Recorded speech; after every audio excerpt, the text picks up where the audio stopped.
구해서 말씀 읽어봐요. 아이고, 그래요. 제목부터 읽어볼까요? 하나님의 능력을 구하는 일치부. 자, 이제 우리 말씀 한번 따라해봐요. 엘리사가 이르되 당신의 성령이 하시는 역사가 갑절이나 내게 있게 하소서 하는지라. 열왕기하 2장 9절 하반절 말씀.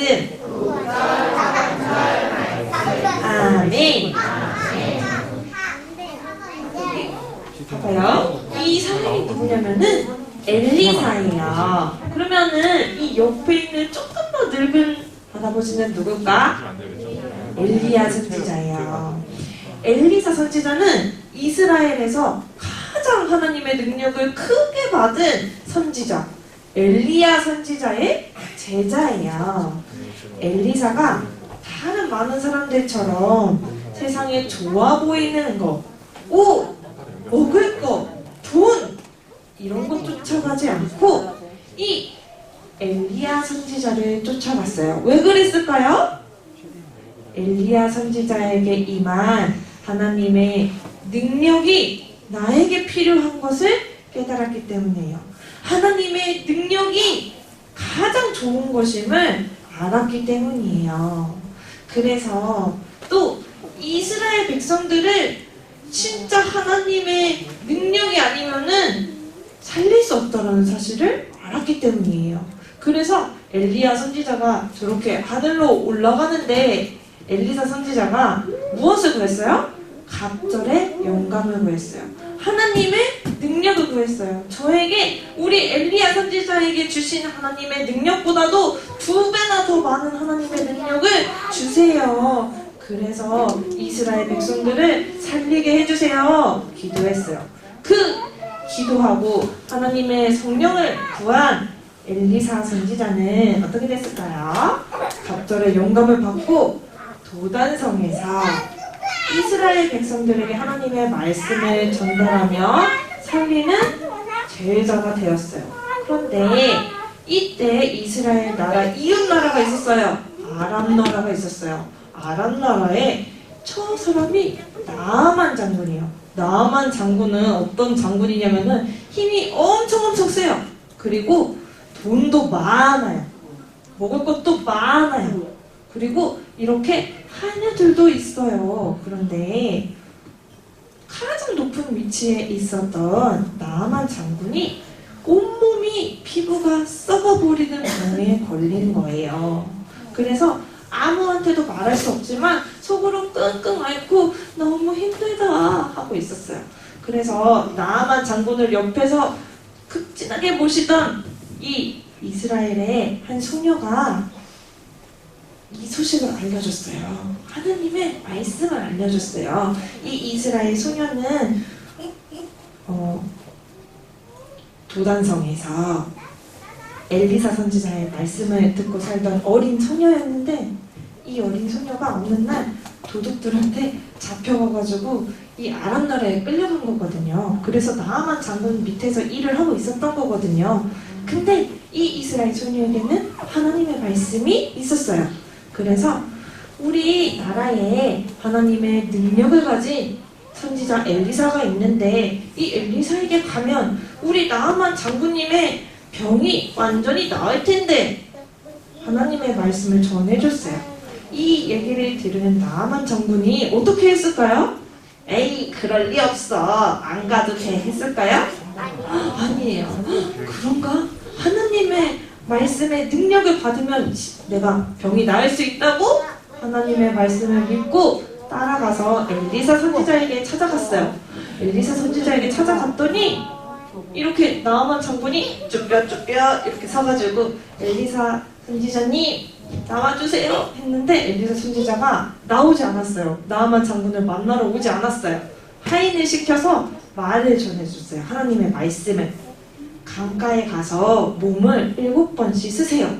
이 얘기를 딱 처음 들은 나아만 장군이 굉장히 화가 났어요. 아니, 내가 돈도 많고 장군이고 내가 어디 가서 모자라지 않은데 이렇게 멀리 나라에서, 어른 나라에서 이스라엘에 찾아왔더니 나를 잠밥 신세를 지게 만들어? 하면서 화가 났는데 결국 어떻게 했을까요? 그래도 엘리사 선지자가 해준 하나님의 말씀을 믿고, 그래, 7번 강에 내 몸을 담아서 씻어보자.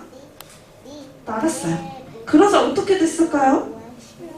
나아만 장군의 몸이 완전히 깨끗하게 우리 유치부 랩런트들 피부처럼 뽀송뽀송하게 나았어요. 자, 근데 왜 나아만 장군에게 돈도 있고 명예도 있고 인기도 있고 먹을 것도 많고 옷도 많고 많은 것이 있는데 왜 병이 있었을까요?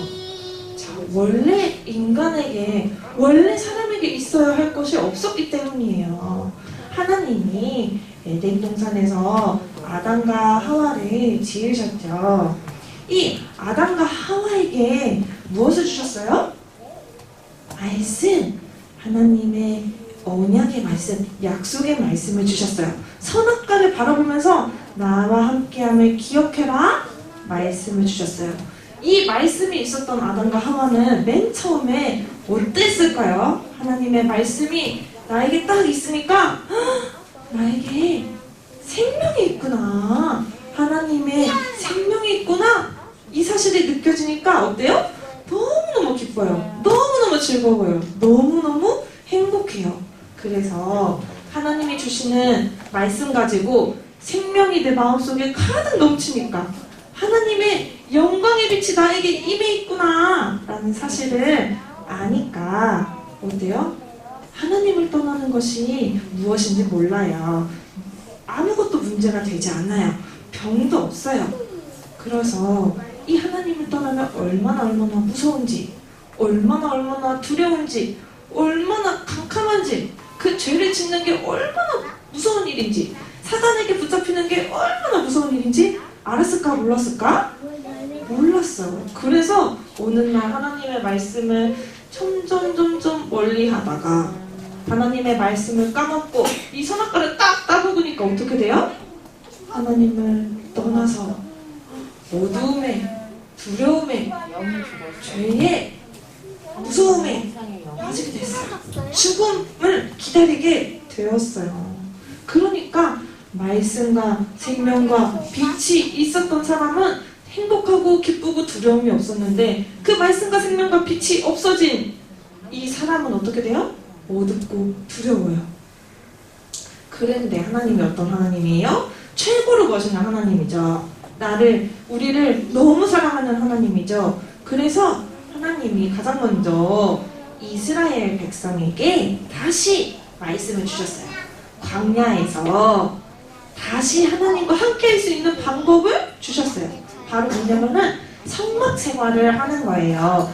이렇게 텐트를 치고 성막에 생활을 하는데, 광야에서 이 성막 안에 들어가면은 성소라는 장소가 있어요. 성소. 우리 동부교에 들어오면은 유치부라는 장소가 있지요. 네. 그것처럼 성막에 들어가면은 성소라는 장소가 나와요. 이 성소에 무엇이 있냐면 여기 떡이 올려져 있는 상이 있어.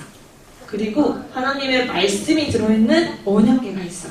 그리고 빛이 반짝반짝반짝 촛불이 빛나는 등잔대가 있어요. 이게 무엇을 상징하는 거냐면은 에덴 동산에서 처음 주셨던 말씀을, 생명을, 빛을 다시 너희에게 주겠다, 다시 보내주겠다, 이 말씀을 기억하고 살아라, 광야에 있는 동안에 하신 거야. 그래서 이 떡상을 보면서 맞아, 나한테 생명이 있지, 이 언약궤를 보면서 맞아, 하나님이 나한테 말씀해 주셨지, 저 등잔대를 보면서 맞아, 하나님의 빛이 비춰야지만 내가 행복할 수 있지, 기억하고 산 거예요.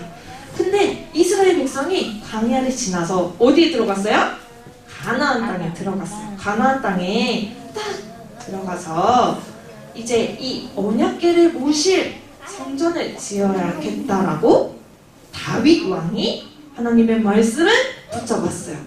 그래, 이 말씀이 없으면 우리는 다 죽어. 생명이 없으면 다 죽어. 하나님의 영광의 빛이 비춰지지 않으면 우리 백성은 다 죽어. 그래서 말씀이 너무너무 소중해.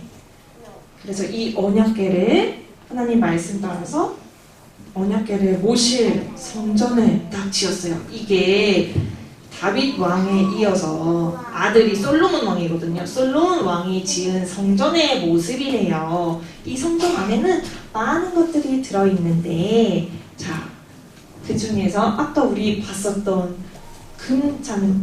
금촛대, 등잔대가 있고, 하나님의 말씀이 들어있는 언약궤도 있고, 생명을 상징하는 떡상도 있어요.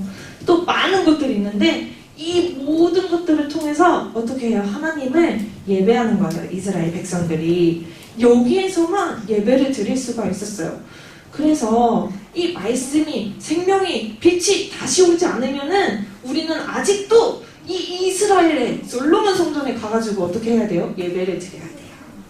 맨날 양을 잡고 양을 이렇게 죽여야 돼요. 우리 유치부 랩런트들 죄를 지을 때마다 예배드리러, 하나님 죄 용서해 주세요, 예배드리러 이스라엘 갈 수 있어요?